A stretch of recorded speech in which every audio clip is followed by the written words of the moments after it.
This gets an appropriation of 100 million pesos. Part of this campaign is an allocation of 10 million pesos for the distribution of Isang Kaibigan Books, a children's book authored by the VP. Pwede po bang sabihin ni VP sa atin more tungkol sa contents ng librong ito na bibilihin ng gobyerno for distribution? Ilang libro ang bibilihin at i-distribute, Madam Chair? Madam Chair, let me make a rebuttal and another example of politicizing the budget of the government. Niya ay may kapangyarihan pa, hindi magiging madali ang ating laban. While VP Sara is in power, the threat of a full-blown Duterte comeback is still a very real and present danger.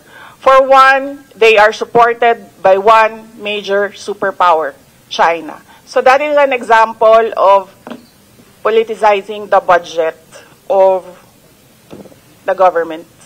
So kung sana ganun yung naging sagot sa simula pa, 'di ba? Napakasimple. Simpleng tanong, dapat simpleng sagot. Nagkwento pa ng kwento na sinabi dati na walang kinalaman sa tanong ko. Just for the record, as a last point, Madam Chair, this is public funds and we're making inquiries about them. Budget hearing po ito. Di po lahat about you. Enzo Recto, kalaban ang katiwalian at kasinungalingan, kakampi sa katotohanan at kabutihan. Well, it's supposed to be Senator Amy, but then she doesn't really. Okay, then Senator Risa is now recognized. She's just catching her breath because she came from two other obligations. One is the Commission on Appointments and another hearing. Thank you. Salamat po, Chair, at magandang hapon po sa lahat, mga kasama ko sa Senado at yung OVP family. Dalawang tanong lang po, Chair, para ngayong araw. Una po, I note that a huge chunk of the OVP's 2025 operations budget, 1.909 billion pesos, will be used for the delivery of socio-economic programs, such as one, medical and burial assistance program. This supplements other healthcare programs of the government to assist indigent individuals and families. For 2025, 771.445 million will be allocated for the program. Sa loob niyan, 600 million pesos for medical assistance and 171.445 million for burial assistance, which are, Madam Chair, very similar to the medical assistance to indigent or financially incapacitated patients program o MAIF-IP of the DOH and DSWDs, Assistance for Individuals in Crisis Situations or AICS. Pangalawa, disaster operations, which aims to provide relief goods to disaster-stricken areas not commonly reached by other agencies. Para doon 101.644 million pesos, and is also similar doon naman sa disaster risk management program of the DSWD.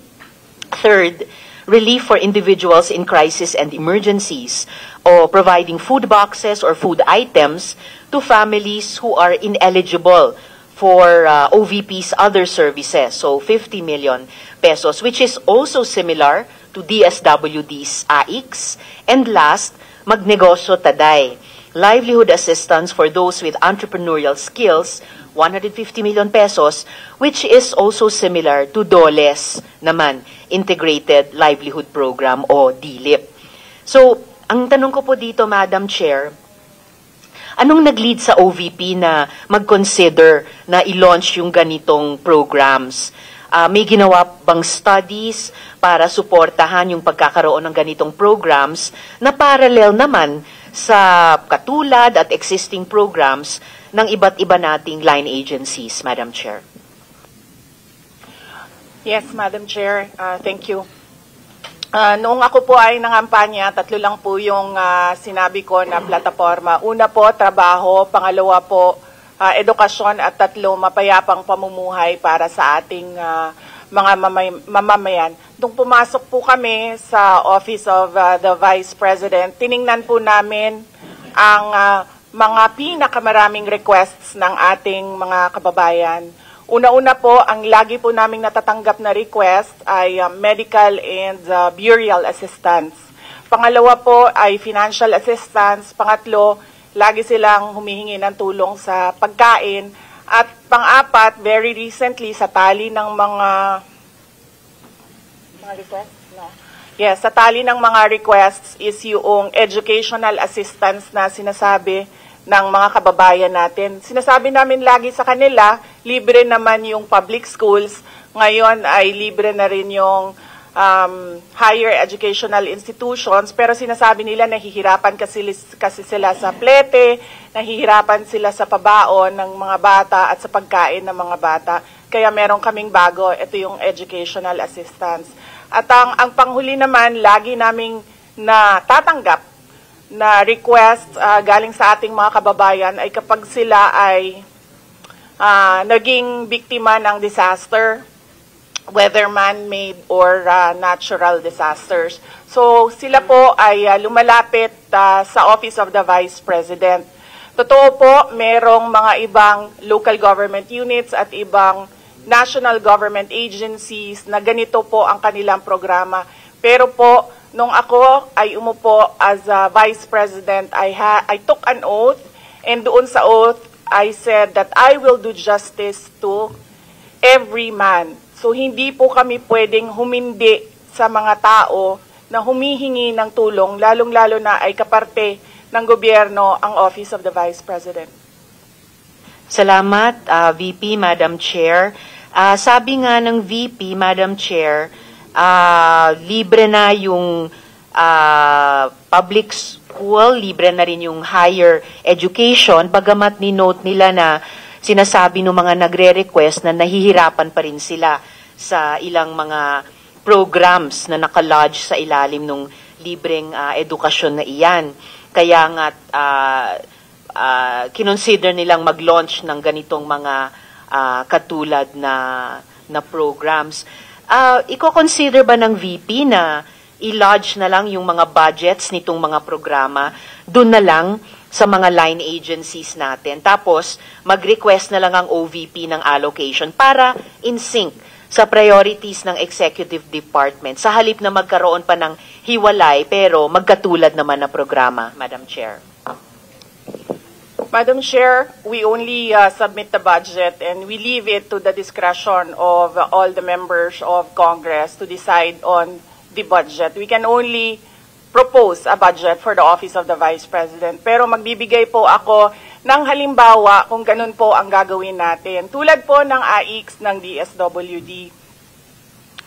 Kapag meron po kaming nire-refer o binibigyan ng endorsement ng AIX sa DSWD, kadalasan po nasagot sa amin ay hindi pwede dahil galing yan sa Office of the Vice President at kalaban yan. Minsan po, totoo yan, na pupolitika ang assistance para sa ating mga kababayan. Kaya po, uulitin ko, ang mga tao naman kasi hindi sila tumitingin sa politika. Tumitingin lang sila na itong opisina na ito ay opisina ng gobyerno at pwede kaming humingi ng tulong doon. And so I go back to the oath that I shall do justice to every man, at kaya po kami nandito at kaya po kami merong mga ganito na mga projects sa Office of the Vice President.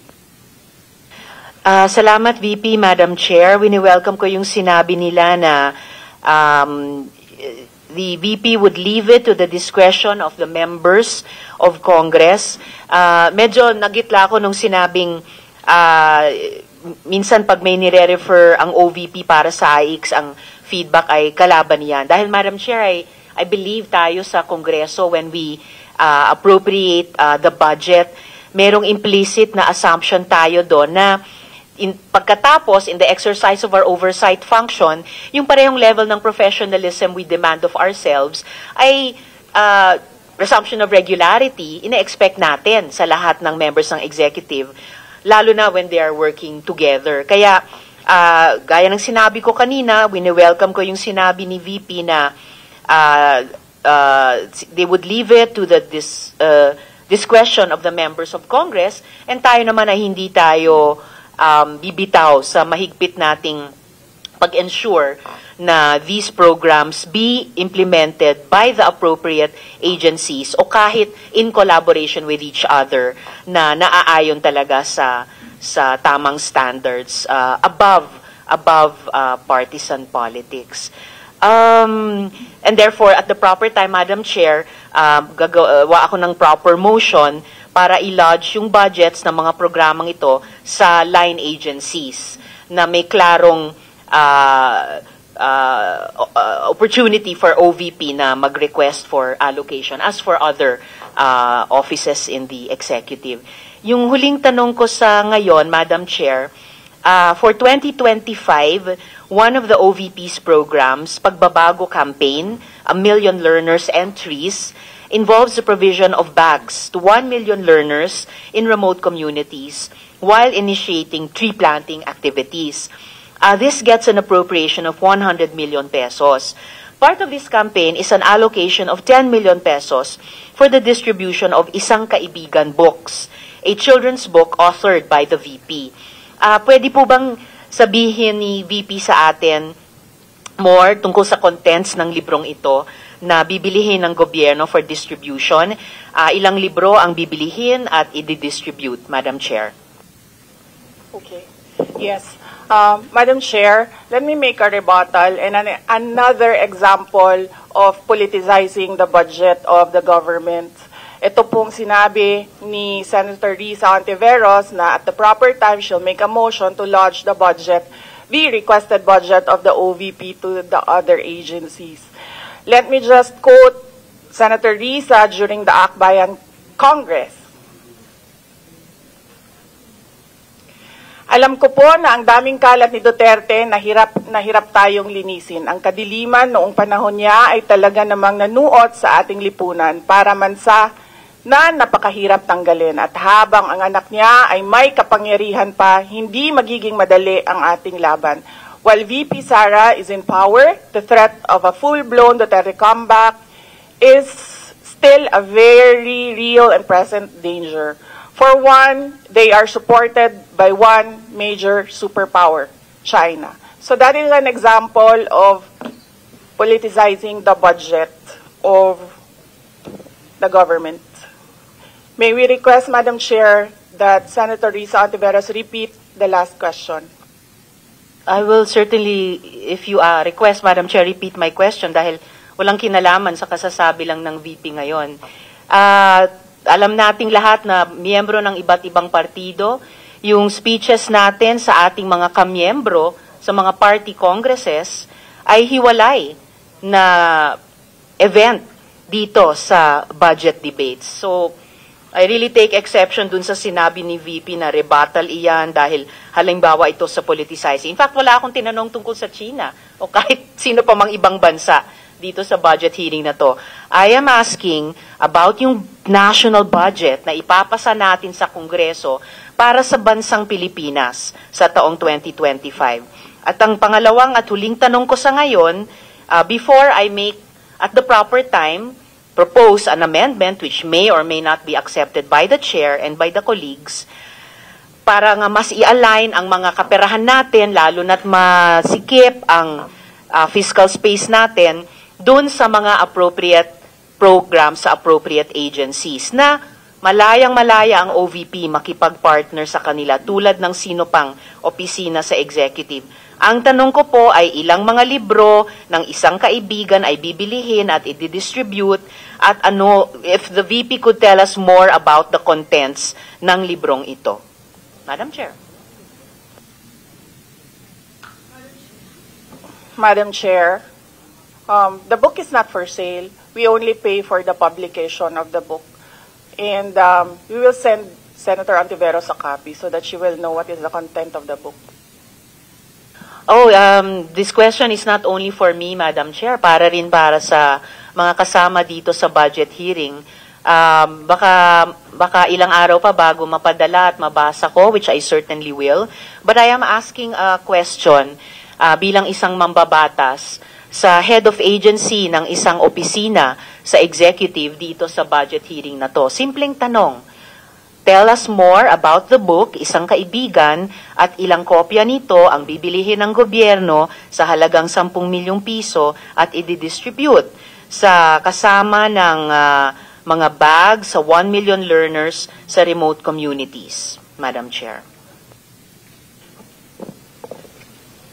Madam Chair, this is an example of politicizing the budget hearing through the questions of a senator. Ang problema niya kasi, nakalagay yung pangalan ko doon sa libro. At yung libro na yan, ibibigay namin doon sa mga bata. At yung mga bata na yan, may mga magulang na boboto. At yung pangalan ko ay nagkalat doon sa kung saan man ibibigay yung libro. Madam Chair, we commit to send tomorrow everyone in this room a copy of the book. Madam Chair, hindi ko maintindihan yung ugali ng ating resource person. It is a simple question. Paulit-ulit na this is politicizing. Ang VP ang nagbanggit ng salitang boboto. Wala akong sinabing boboto. I'm simply asking, hindi ko ma-imagine, we're making so much trouble, so much fuss about a 10 million peso item na itinatanong ko lang simpleng, what is the book about? At ilang kopya ang bibilihin ng gobyerno sa halagang 10 milyong piso at i-distribute. I don't appreciate this kind of attitude, Madam Chair. Usually, ang resource persons natin ay nagbibigay ng parehong institutional courtesy sa legislature na ibinibigay natin sa executive. I don't appreciate this kind of attitude. Senator Tolentino, do you have Madam Chair? Yes, Madam Chair. Hindi ko rin maintindihan ang ugali ni Senator Risa Ontiveros. And I do not appreciate, ano yung sinabi niya? I do not appreciate this kind of behavior and attitude. Madam Chair, noong 2016, tumatakbo si Senator Risa Ontiveros na senator, nakailang talo na siya. So, Dalawa, Madam Chair. okay, dalawa. Natatakot siya sa pangatlong talo niya, kaya pumunta siya sa Davao. Humingi siya ng tulong. Tinulungan siya ng isang kagawad ng Davao na ngayon hindi na siya sinusuportahan. Humingi siya ng tulong sa akin, thinking na hindi mananalo si President Rodrigo Duterte. Kinausap niya ako ng kinausap doon sa law office ko sa Davao City. Sabi ko sa kanya, o sige, tutulungan kita. Chinika niya ako ng chinika. Tapos umalis siya. Siyempre, hindi naman siya tumutulong kay Pangulong Duterte, hindi din totoo yung sinabi ko na tutulungan kita. Tinext niya ako, pwede ba akong mag-follow up sa hinihingi kong tulong sa botos dyan sa Davao City? So sabi ko sa kanya, okay, sige. So, tinawagan ko at sinabihan ko at pinakiusapan ko ng pinakiusapan si former Congressman Milen Garcia. Sabi ko sa kanya, Kong, tulungan mo ito. Bigyan mo na lang ng ilang barangay mo at ilang mga leaders mo. Ayaw pa siya tulungan ni former Congressman Milen Garcia. Pinakiusapan ko ulit, Kong, please tulungan mo na lang. Nanalo na siya at nung nanalo siya, anong ginawa niya? Siya ang pinakaunang umatake kay President Rodrigo Duterte. Anong tawag sa ugaling ganito?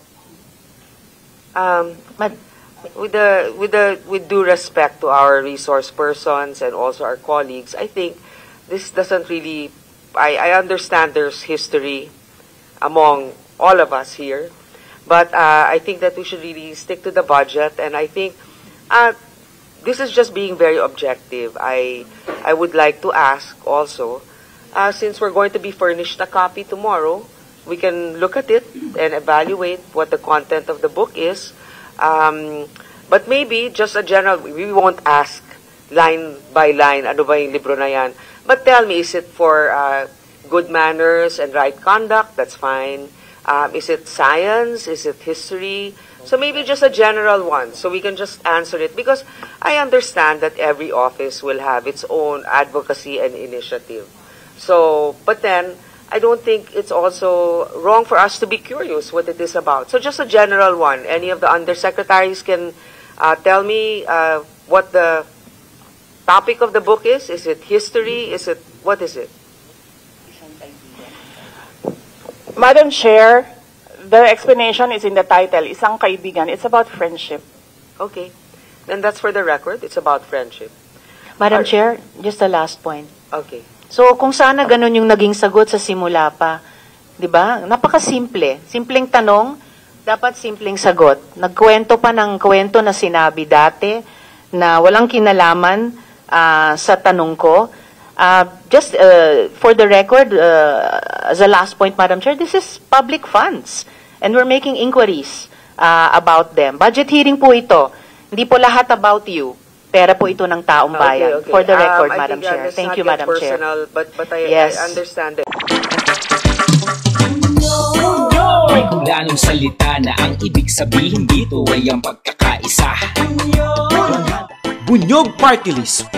Halika na, Bunyog Party List ka na. Halika na, Bunyog Party List ka na. Sa susunod, ang atinang suportahan, Bunyog Party List, nagtataguyod ng katotohanan, lumalaban para sa bayan.